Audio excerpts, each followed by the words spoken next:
tá? E aí, assim a gente vai passando as outras bancas também. Instituto Verbena. Assuntos mais cobrados de Instituto Verbena nas provas aí dos últimos anos, tá? Então, coloquei para aquelas bancas que têm provas, né, de 2020 para cá. Para aquelas bancas que têm pouca prova, prova mais antiga, também coloquei uma análise mais antiga, então, só para vocês saberem. Então, a gente tem aqui, ó, Instituto Verbena, testes especiais. Então, ó, o pessoal que vai fazer prova da Verbena, estude testes especiais, é o tema aí que mais cai, tá? O mais frequente. Aí aparece fisioterapia na saúde coletiva, saúde da mulher, fisioterapia na saúde do trabalhador, prescrição. Gente, esse prescrição que aparece aqui na análise da estatística do TEC é órtese e prótese, tá? Então, só para vocês saberem, essa prescrição aqui é órtese e prótese, mas é a forma como a análise do TEC é feita e eu tiro essas informações do TEC. Avaliação em pediatria, eletroterapia, fisiopatologia em fisioterapia, que são doenças, tá? Principalmente as ortopédicas, sistema nervoso, normalmente anatomia e fisiologia, e cinesioterapia em fisioterapia. Então, pessoal que for fazer prova da verbena, esses são os pontos aí de maior atenção, tá? A tendência é maior para cair. Vamos lá. Questões da verbena. Então, a verbena, ela trabalha muito com a alternativa correta, tá? Isso aí é muito bom. Achar perguntas diferentes da verbena, que peça é incorreta, ou até o verdadeiro e falso, já é mais raro, né? A gente encontra mais as perguntas diretas. E isso é muito bom porque a prova fica mais fácil da gente fazer, fica menos pesada, né? Mentalmente, eu falo, o cansaço da prova. Agora, algumas provas da verbena vêm com essa característica aqui, que é essa questão que está na tela, ó. Leia o caso clínico a seguir. Então, algumas provas colocam um caso clínico, outras não, tá? Então, vamos ler o caso clínico. Durante sua jornada de trabalho como carregador de uma empresa de logística, um homem de 30 anos relata ter sentido um falseio acompanhado de um estalido no seu joelho quando estava pegando um pacote dentro do carro para entregar a um cliente. Ele relata ter rodado o corpo sobre o gelo nesse momento. Chegou a cair no chão e teve dor intensa e edema em seu joelho. Pessoal, eu vou parar aqui só um pouquinho. Se você lesse essa questão até aqui, você já sabe o que aconteceu com esse relato? Fica atento, tá? Para qualquer prova que você for fazer, se aparecer esse relato aqui, falseio no joelho, estalido na hora da lesão, rodar o joelho, né, sobre o pé, né, que estava fixo no chão, dor intensa, isso tudo aqui indica lesão do LCA. Então, mesmo que a banca não tivesse colocado, porque ela colocou aqui embaixo, tá? Considerando o movimento descrito pelo homem, a fisioterapeuta possui como hipótese ter ocorrido a lesão do LCA.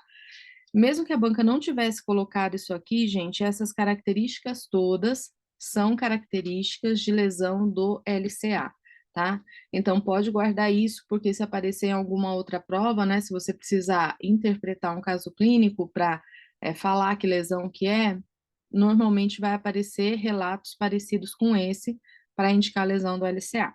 Mas vamos lá. Esse daí era o caso clínico, daí continua embaixo, né, a questão. Aqui no caso eu dividi para ficar melhor da gente visualizar. Qual teste diagnóstico pode ser usado para confirmar a hipótese? Lesão do LCA. A. Teste de Apley. B. Gaveta posterior. C. Godfrey ou D. Lachman. Aí, pessoal, testes especiais, clássico da verbena, certo? Então, para confirmar a lesão de LCA, a gente lança a mão do Lachman, né? Entre os testes que estão apresentados aqui. Lachman, só para a gente lembrar, né? Gaveta anterior e pivot shift, beleza? Gaveta posterior e Godfrey é de menisco e o Apley, desculpa, gaveta posterior e Godfrey é de LCP, cruzado posterior, e o Apley é de menisco. Vamos lá.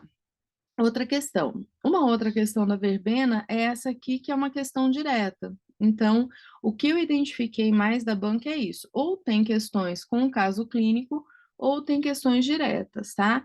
E aqui no caso da questão direta, já vai, né? Ó, além da anamnese do exame físico, a fisioterapia utiliza vários testes de provas de função muscular, que são muito importantes para fechar a avaliação e prognóstico do paciente. O teste utilizado para auxiliar no diagnóstico de síndrome do túnel do carpo é o teste de alternativa A, Lachman, B, Fallen, C, Gillet, D, Neer. E aí, pessoal, qual é o teste mais utilizado para diagnóstico de túnel do carpo? Teste de Fallen, tá? Então, lembrar também para túnel do carpo, Fallen, Fallen invertido e Tinel são os mais utilizados. Esse Gillet eu não me lembro, se alguém quiser lembrar e quiser colocar aí para gente, tá? Para complementar, eu agradeço muito. O de Lachman a gente acabou de falar, né? LCA, e o de Neer, ele é utilizado para avaliar manguito, tá? Para avaliar a síndrome do impacto, lesão no manguito. Agora, então, o de síndrome do túnel do carpo, os clássicos são, né, Fallen, Fallen invertido e Tinel. E a verbena, gente, ela costuma ficar no clássico, tá? Dificilmente, uma questão ou outra, assim, muito raramente vai para pontos aí mais obscuros, que eu falo, vai para rodapé de livro, né, que a gente costuma brincar, que são, assim, pontos mais, menos frequentes em provas, tá? E a outra questão, também aqui, ó, direto, tá joia? Na técnica de enfaixamento do coto de amputação, e aí ele já pergunta direto, ó, as voltas da atadura devem ser na posição vertical, as voltas da atadura devem ser na posição horizontal, a pressão deve ser igual na extremidade distal e proximal do coto de amputação, ou a alternativa D, a pressão deve ser maior na extremidade distal do que na extremidade proximal do coto de amputação. Então, a verbena, ou ela vai colocar clássico, tá, gente? Assim, né? Geral do que eu vi nas últimas provas. Ou ela vai colocar um caso clínico para ilustrar, ou ela já vai perguntar direto e normalmente pergunta a correta, tá? Então, no caso aqui, enfaixamento de coto, a pressão maior na extremidade distal e do que na extremidade proximal. E normalmente, né, já que falando desse assunto um pouquinho, quando cai enfaixamento de coto de amputação, gente, é sempre assim, tá? Sempre maior pressão distal, menor proximal, por quê? Porque você quer ajudar o retorno venoso e linfático. E no caso aqui do enfaixamento do coto também, não é feito nem na vertical nem na horizontal, mas em posição oblíqua, que é feito, né, aquele enfaixamento em 8, que é chamado, ou espiga de milho, que é numa posição mais oblíqua. Beleza? Então, esse aqui são os pontos da verbena. Na minha opinião, uma banca muito boa, muito direta, tranquila e não faz as pegadinhas aí que a gente está acostumado a ver. Vez ou outra aparece uma questão mal escrita. E aí, pessoal, vou falar isso aqui, mas toda vez que vocês se depararem com uma questão mal escrita, que é aquela que você lê assim, fica, hã? Né? O que que a banca quis dizer com isso? Toda vez que isso acontecer, normalmente você vai ter que procurar a mais certa ou a mais errada, né? Se for a correta, procure aquela que te parece mais certa. Se for incorreta, procure aquela que te parece mais errada entre as alternativas que estão ali, tá? E isso quando a questão é mal escrita. Mas, em geral, a verbena muito pouco tem essa característica de questão, tá?